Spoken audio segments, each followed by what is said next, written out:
Good afternoon. My name is Susan Olsen. I'm the Director of Legislation for the Women's Defense League of New Hampshire, a volunteer organization that trains women and their daughters in safe handling of firearms. We are opposed to 564.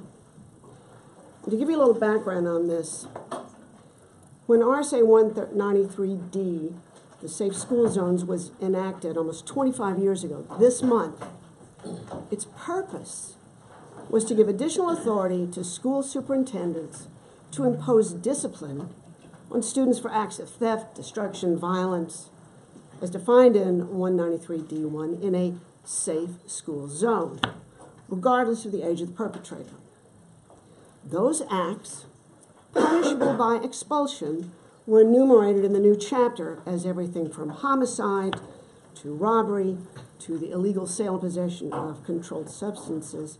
One of them was the unlawful possession of a firearm or other dangerous weapons as defined in 159 as it's written. A safe school zone in which those acts were prohibited and punishable was defined in this new chapter as an area exclusive of any school property, all real property, physical plant, equipment, etc., including, but not limited to, school playgrounds and buses, whether public or private. The short version being that a student who committed any of these crimes in or on school property, now codified in statute as safe school zones, could be expelled and had nothing to do with the legal possession of a firearm in or around school property. In the majority report on ought to pass on House Bill 564, it avers that the bill merely codifies the Federal Gun-Free School Zone Act in New Hampshire. You have copies of these things in that packet that went around. This is the original 193. You have a copy of the Gun-Free School Zone Act as it was reenacted and adopted.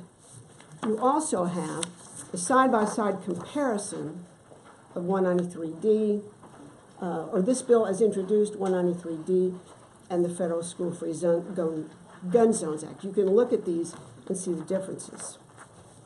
The federal law states that it shall be unlawful for any individual knowingly to possess a firearm that has moved in or that has otherwise affects interstate or foreign commerce at a place the individual knows or has reasonable cause to believe is a school zone, defined as in or around the grounds of a public, parochial, private school, or within a distance of 1,000 feet from the grounds of a public, parochial, or private school. However, the federal law did not and still does not apply to the possession of a firearm on private property, if the individual is licensed, if the gun is not loaded, locked in a container by an individual used in a program approved by the school, by an individual in accordance with a contract by a law enforcement officer, and finally, that is unloaded and is possessed by an individual while traversing school premises for the purpose of gaining access to public or private lands open to hunting, if the entry on school premises is authorized by school authorities. Perhaps the sponsors were unaware of the original intent and application of 193D, or perhaps the Office of Legislative Services misinterpreted the sponsor's intent to actually amend 193D and codify the Federal Gun-Free School Zone Act. Regardless, House Bill 564 cannot be passed unless it is the intent of this committee and the General Court to make everything and everywhere gun-free. If it is your intent to adopt the Federal Gun-Free Zone Act, The language and its applications are attached for your convenience. For these reasons, the Women's Defense League of New Hampshire urges the committee to vote 564 inexpedient to legislate. Thank you for your testimony. Thank you. Deb Howe?